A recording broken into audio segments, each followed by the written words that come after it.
Welcome, everybody. It's Rebecca Walser. I am so excited to be here with you on this podcast episode of Crashes and Taxes, where we challenge the status quo of crashes, market crashes, taxes, and politicians.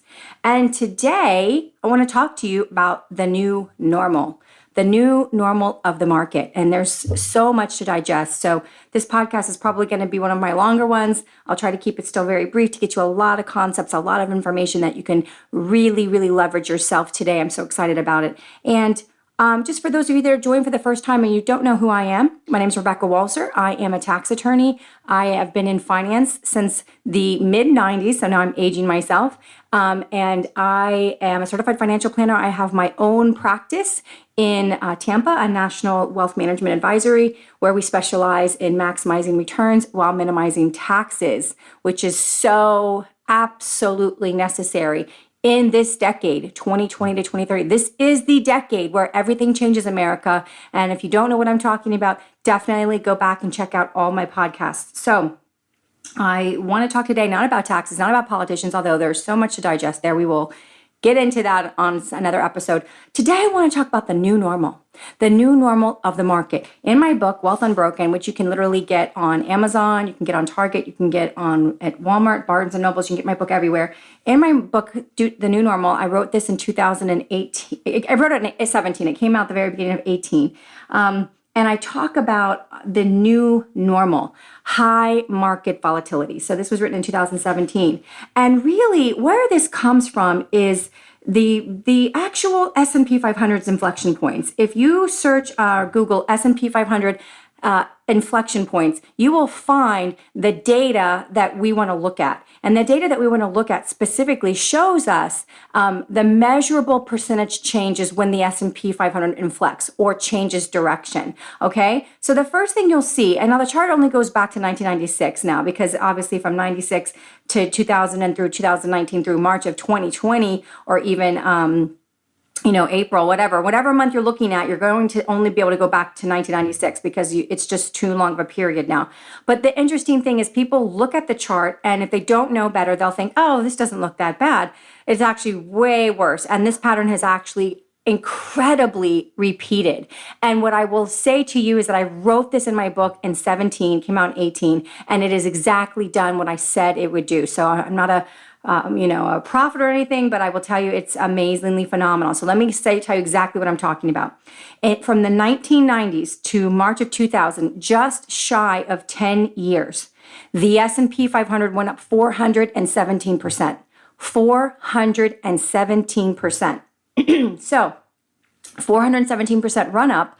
Why? Well, because that was the decade where we had the internet for the first time privatized for commercial use, commoditization. And so we had like pets.com, it was like the first unicorn. It was worth $1 billion before it sold its first bag of dog food. We had the internet and we had cell phones. We went from beepers to cell phones in that decade. And we had so much technology opportunity that, of course, we went up 417%, just under 10 years. It was not a 10-year bull market. Then we had the dot-com crash, as you guys all probably are familiar with that term. That was 3 consecutive years in a row where the S&P 500 declined.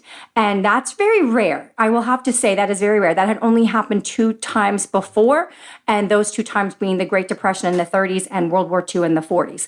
So what you've got there is a repeat of something that hadn't happened for 70 years, where we had 3 years of declines in a row. And from top to bottom, the S&P went down 49%. So we went up 417%, followed by 3 years of declines where we lost 49% of what we went up. So it's 49% of the new high. Let's keep that in mind. Then we had the housing bubble start to happen. So from basically the crash of 2002 all the way to the peak of 2007, that was a 5-year period, almost to the day, of a housing boom where we had subprime mortgages backed as bonds on Wall Street and really selling second home, third home, or even first home primary no doc 80/20 loans that were insured by credit default swaps that led to the default of Bear Stearns and a lot of Wall Street. You can watch The Big Short if you want to kind of get a dramatized movie about what happened there.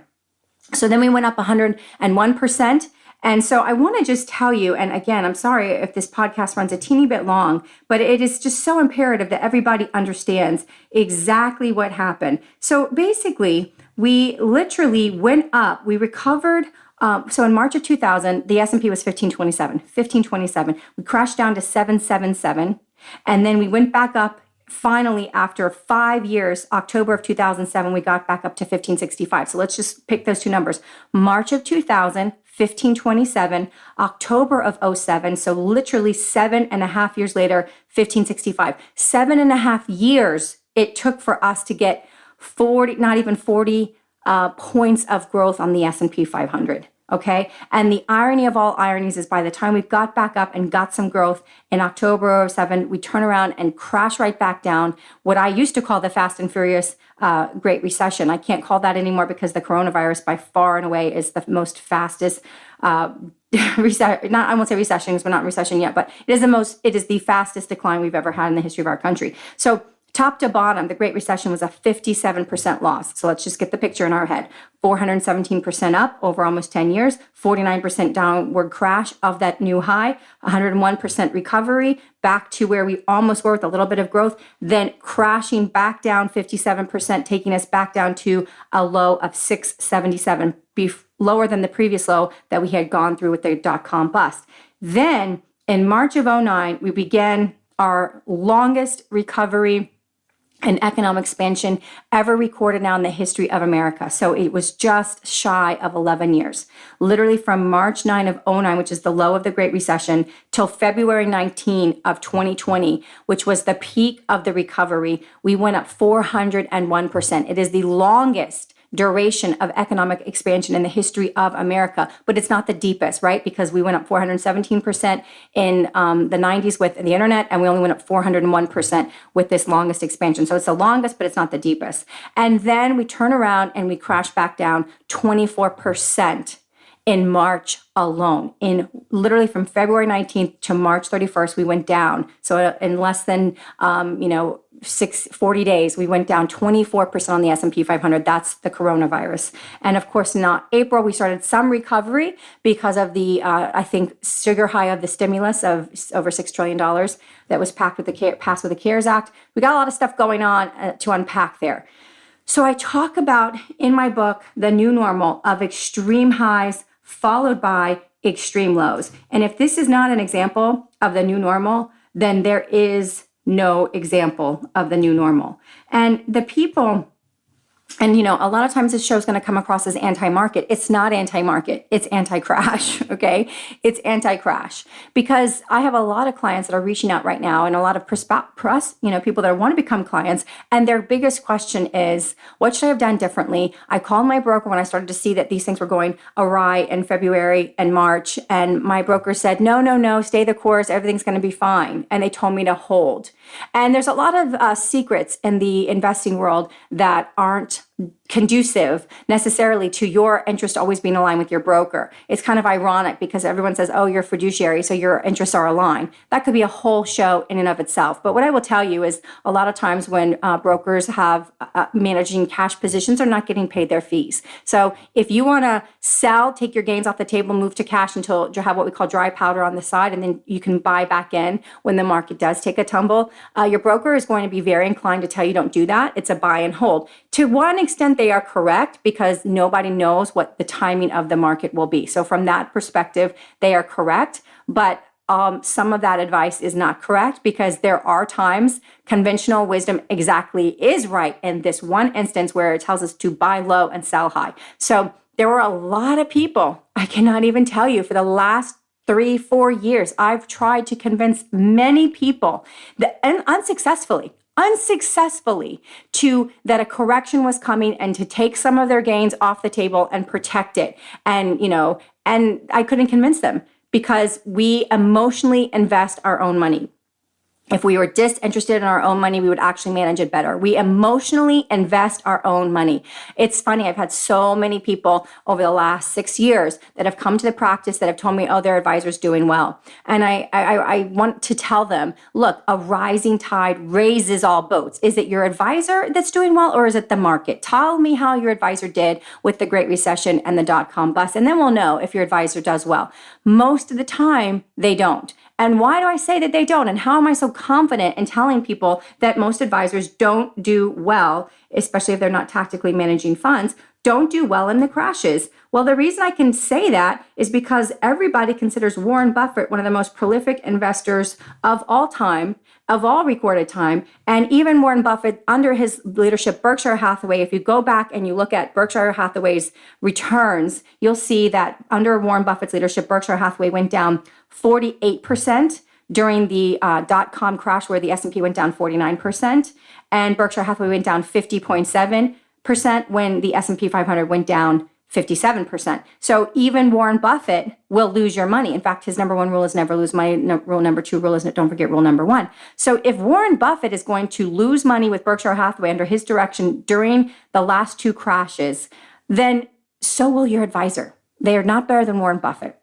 I really would put Warren Buffett up against anybody, and yet that's the performance of Berkshire Hathaway. So this tells us a lot of things. We need to prepare for this new normal of extreme market highs followed by extreme market lows. What can you do to prepare? You can build a plan. There are other financial assets that you can keep a market-based position, and yet you can leverage other opportunities, giving yourself what we call other financial buckets, to basically offset yourself and protect some of your growth at all times. Now, the interesting thing, probably the most unique thing that's come out in the last 15 years, really, I would say 15 years, is indexing, right? So a lot of people think, oh, are they here? Your advisor, you call your advisor and say, look, I'm really concerned that the market is not doing well, and then I need to do something about this. I need to really sort of, take some kind of different action. And they'll tell you, no, this is buy and hold. The market goes up, the market goes down. Nobody can time it. Just stay the course. You'll be fine. Well, the first thing I have to say is that's true if your investment horizon is 20 plus years, 10 plus years. If you're 10 years or less outside of retirement, that's just not true. Okay, I'm just going to be honest with you, because the last two corrections each took almost 5 years to recover from. The dot-com bust definitely took 5 years, and the Great Recession took about 4.75 years. So we don't have, if we're 10 years outside of retirement, we can't afford to have a big crash like a coronavirus crash and then take 5 years to recover from. I'm not saying the coronavirus is going to take 5 years to recover from. I'm not saying that at all. I don't think that's the case. But I'm just saying, based on history, if you've got 10 years left and we need 10 years to grow your portfolio, that doesn't include losing half that time to just get back to where you started, like being a little mouse on a rat, a mouse wheel that goes around and around and around and getting nowhere. So 5 years is not great. But the interesting thing that's come out in the last 15 years is this whole concept of indexing. So in other words, active money managers don't outperform the actual market itself. So just buy the actual index, buy the S&P 500, buy, whatever index you're affiliated with, a SPDR, whatever. And that's great, except for when you index, unless you're buying an ETF or something else, you're not participating in the dividends. So that leads me, and this is what I want you to Google now for yourself, besides the S&P 500 inflection points, Google the compound annual growth rate of the stock market. Just Google compound annual growth rate of the stock market, and you will find a calculator that tells you the annualized return. That's what the compound annual growth rate is. That's the annualized return. Look at the annualized return of the stock market between 1929 and 2019. And I want you to first not check dividends. And I'm going to explain to you why in just a second. But if you take 1929 to 2019 on the compound annual growth rate of the S&P 500 and you hit calculate, you'll notice that the annualized growth rate for that period of time was 5.49%. 5.49%. Now, go ahead and add back in dividends. So now we're going to click dividends. So from 1929 to 2019, what is the annualized return of the S&P 500 with dividends? 9.59%. So it goes up substantially. But the problem is most investors now buying an index are not participating in dividends because they're buying the index. They are not getting the dividend. So unless you're in an ETF or you are in a mutual fund that pays the dividends, then you're not getting dividends. So a lot of investors, the aggressive investors, in fact, they're investing right now in growth models. They're saying, hey, they're telling their advisor, I'm really pro-growth. I want growth. And so their advisor's putting them in a capital appreciation model, which means the dividends are not paid to you. They're buying back into the market for more capital appreciation. So you're not getting the dividends. So let's look at a more recent period of time. Let's just look at 2000, which is, I would say a lot more recent, to 2019, almost the last 20 years. And if we include dividends from 2000 to 2019, you'll see that the compound annual growth rate is just 6.01%, 6.01% of the S&P 500 with dividends for the last almost 20 years. But if you exclude the dividends, the annualized growth rate goes down to 3.99%. 3.99%. So anywhere between 4 and 6%, including the dividends, is what we've had for the last 2 decades on the S&P 500. Why is that?